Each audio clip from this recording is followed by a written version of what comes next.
Welcome back to the kitchen, everyone. You know, a few weeks ago, I posted some pictures on Facebook of red beans and rice because, well, I love red beans and rice, and I get a kick out of making it. And on my Facebook page, I'm always posting pictures of different things that I'm making, some stuff that doesn't even make it into the videos, but I posted pictures of red beans and rice and got such a huge reaction out of people who saw it that I realized I guess I should do a video on it and show everyone how I make red beans and rice. So what I would like to do today is have everyone sit back, relax, and for the next 6-7 hours or so, you can watch me do all this, because that's about how long it takes. I'm just kidding. We're not going to sit here the whole time, but it is something that does take all day. And if you've ever been in New Orleans or had traditional New Orleans cuisine, you've either had red beans and rice or seen a menu that had it on there. So it's definitely worth trying because it's really, really good. And it's super easy to make. There's a lot of history and tradition that goes into this dish. There's a lot of history and tradition that goes into everything in New Orleans. And this one's rather large because it's a tradition that's gone on, well, forever. Red beans and rice is traditionally made in Louisiana on Mondays. And the reason why, believe it or not, there's actually two reasons, not just one. Two reasons why red beans and rice is made on Mondays. Number one, first and foremost, Mondays was laundry day in New Orleans 150 plus years ago. And it's obviously an event that takes all day long. So in order to get all the laundry done and have dinner ready at night, had to have something to eat that really didn't require any attention. So this was perfect because you take a pot, fill it with water, throw some beans in it, and then let it simmer for anywhere from 4 to 8 hours. So it was perfect for a Monday laundry day. The other reason was in New Orleans on Sundays, big tradition on Sundays that there's always a big family meal. And families always would get together and always would have dinner. And ham was kind of a staple entree to Sunday family dinner. And on Mondays, they always had leftover ham, the bones, and they had to do something with it. So they would throw all that leftover ham and the bones in the pot with the beans. And that's where all the flavor comes from. And it has grown over the years to people making red beans and rice, and they put all kinds of different meats in it. But the staple, the traditional meat that goes into red beans and rice is ham. And you always throw the bone in there and let it cook down and get all that flavor. There's other things you can use. It has become very popular over the years to use andouille sausage. And if you don't have andouille sausage, then you're not making real red beans and rice, which is not true. You can definitely make red beans and rice without andouille sausage. We don't eat it here in this house because it's too spicy for us. We're going to use some different sausage today. I've got some kielbasa that we like that I'm going to throw in. But if you really want to make traditional red beans and rice, you need ham and a really big pot and some beans. And that's all. So here's what I've done so far. I have chopped up in here some onion, red pepper, I got an orange pepper, and I have a yellow one that I'll go ahead and chop up. And I threw all of that in the biggest pot I can find. I'm going to put it on the stove and let this start to cook with a tablespoon at the most of minced garlic. So if you're using fresh garlic cloves, grab 2 big ones or maybe 3 little cloves of garlic and mince them up. If you're using the stuff out of the jar, that's great, about a tablespoon of it. And throw that in there with onions and peppers and a little bit of olive oil. And let that start to get good and hot. And while this starts to cook, we'll just let that go for a few minutes. We'll go over a couple of other things that you need to make red beans. It has grown over the years to people adding all sorts of things, which I'm sure tastes fantastic. A lot of it you may or may not need, depending on what flavor profile you like, but traditional red beans and rice is very, very basic with just a few seasonings. We've got our onions, our peppers, and some garlic. We're going to throw in our herbs, and frankly, the biggest one is oregano. And I've got some salt and pepper, some onion powder, and one that I started throwing in, and I honestly don't remember if it was my aunt or my mother that got me doing this, but dry mustard. Maybe a nice spicy Dijon dry mustard. You throw some of that in, and there's your spices. And that's all. I've got 1 pound of beans, one 16-ounce bag of beans, and they're soaking in water. And you want to soak your beans overnight if you can. It's actually important. Can you cook red beans and rice without soaking your beans? Sure, yeah, you can. But there's a couple of things that happens when you do that. Number one, it's going to take a lot longer to cook these if they haven't sat in any water at all. And number two, you run the risk of them bursting a lot more. We want to reduce that. Yeah, I got them all drained. You want to reduce that from happening, and the way you do it is you soak them anywhere from 2 to 3 hours to 24 hours if you can do so. Just let them soak overnight. It hydrates them, it fills them up, gets them ready for the water, and it gets them ready to sit all night, and it will prevent the bursting from happening. So I've got the beans that have been soaking. The onions and the peppers are sauteing in the garlic a little bit with some olive oil. And the only thing I'm going to do after this gets good and hot is add our water and our beans, get it up to a boil. Once the boil is good and strong, we'll bring it down to a simmer, cover it, and forget about it for the next few hours. That's it. Piece of cake, red beans and rice. Huh? Did I forget anything? I don't think so. But let's take a look.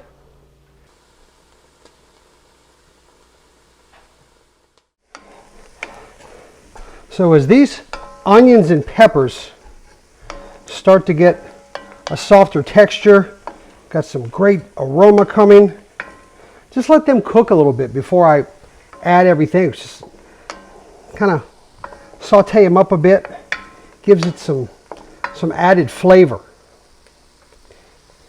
So I'm going to go ahead and put in our water. Now, if you have one bag of beans, one 16-ounce bag of kidney beans, you need 10 cups of water. 10 cups. 10 cups of water to 1 pound of beans. And an important thing to mention, these are kidney beans. You can go to the store and buy red beans. They're smaller. They're not kidney beans. You are looking specifically for kidney beans to make red beans. And all I'm doing, I poured in the water with the onions and peppers and garlic. I poured in the beans. I'm going to add in my seasonings. I've got a teaspoon and a half of dried mustard, a teaspoon of oregano, half a teaspoon of pepper, a teaspoon of salt, and a teaspoon of onion powder. And for now, that's it. We're going to taste as it goes, but that's all we're putting in here right now. And we are going to let this get started. I need this to come up to a boil. Let's cover a couple of things while this is getting started. I was serious when I said how simple this is. This is going to sit on the stove for the next, I'd say, 5 hours. There's a lot of stuff you can do around the house in 5 hours while you wait for this to cook. And that's why it was done on Mondays on Laundry Day in New Orleans 100 plus years ago. There's really not much else I need to do. Let it get up to a boil, then I'll turn it down a bit. The other aspect that I wanted to make sure I touched on a little bit more is the beans. You do want red kidney beans. You do want to let them soak overnight to the best of your ability. If you can't do that, if maybe you woke up in the morning to make red beans and you forgot, it's fine. Just throw them in some water, let them sit for a while. If they don't soak at all, it's really okay. It's just one, going to probably take longer to cook, and two, just keep an eye, because you don't want all the beans to just burst open, because then it just gets too mushy and coming from an aesthetic standpoint, it's not super easy to make red beans and rice a very aesthetically pleasing meal. So we're going to do that. And a lot of it just comes from the story behind red beans and the tradition that they hold for family dinner from Sunday night into Monday night. A lot of that adds to the aesthetic of the meal. And it's a staple dish down south, and one that I grew up on and love. And I want you to see it. I want you to see the whole process and how it goes. There's not much else to do right now. I'm going to let it sit. We're going to let it come up to a boil, turn it down, throw the sausage in, and then forget about it for the next few hours. That's all. How easy is this? No trick. All right, let's let it boil. So now that we're starting to get this up to a good boil. Hi. Come on, come say hi. Jason's here. He's cooking with me as well. He wanted to add the sausage in. Once we get the boil up and going, we're going to add in whatever your meat is. If you want to use, or if you can get your hands on andouille sausage, that's fantastic. It's a great flavor for this dish. Any other sausage or meat, like I said, ham. We're using kielbasa. I've used turkey sausage, chicken sausage, beef sausage, traditional ham, all of it. It's great to cook for the next few hours. So go ahead. You want to put it all in? See you. Perfect. All of it. There you go. Owie, Bernie. I don't have very good grip. Okay, perfect. No, you can put it down. Go ahead. That's all we need now. Now we're going to let this go. How long is this going to cook, Jason? 5 hours. 5 hours. Yes, I would say give or take 5 hours. It's just going to reduce down. Now that it's up to a boil, I'm going to turn the heat down. I did add, and I forgot to say so, I added 2 bay leaves just for that flavor. That's another staple flavor that goes in red beans and rice. So I added the bay leaves in. Like I said, just 2, and however many you add in, you really only need 2, 3 at the most. Just keep track of how many you do put in, because you definitely want to take them out at the end. People get a bay leaf in their bowl and it freaks them out. So remember how many you put in so you can get that many out. But there we go. We're going to let this go for the next few hours. Go find something to do and come back and check. We're playing Mario Odyssey. Yes, let's go play. All right. See how there's a little space in the top of the pot? I'm going to leave a little crack so you get some good steam ventilation and let this reduce down. How amazing does that look? This is reducing down beautifully. The water was up here. Now it's all the way down here. Fantastic color. This is going to thicken up so well. Go ahead and put the lid back on. Leave just a little space for the steam to get out. Let that keep going. It is reduced down over halfway. See, there's remnants left on the spoon, but very, very little. And the only real way to know if your beans are done is to taste them. Soft texture, strong flavor. When it's reduced down over half of the entire pot, we are about 45 minutes out. It's going to be about time to make some rice now, so it'll be time to serve. All right. Yes, it is done. Oh, this is my favorite part. Look at that.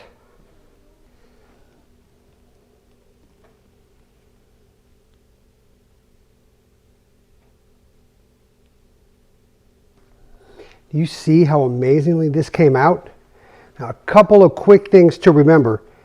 Your bay leaves. Whenever I'm stirring throughout the day as this is cooking, try to make sure I keep an eye on them and where they are. You want to get out the bay leaves that you put in, because when people see that in their plate, that makes them nervous. And they're just there to cook down and get the flavor, and we've got it, so we can remove it. Now, plating this, especially if you're serving it for guests, can be tricky, because you want to make it as aesthetically pleasing as possible. And remember what I said, the history behind red beans and rice and the tradition that goes with it, and the story of how it was traditionally cooked on laundry day, and they used the ham hock from the night before, and a lot of that adds to the aesthetic of this meal. But you want to make it look as pretty as you can. There's all kinds of different ways to do it, and I'm always doing something. So I've got my rice. See, I'll take like a little bowl like this and put some rice in the bowl just to kind of give it some shape.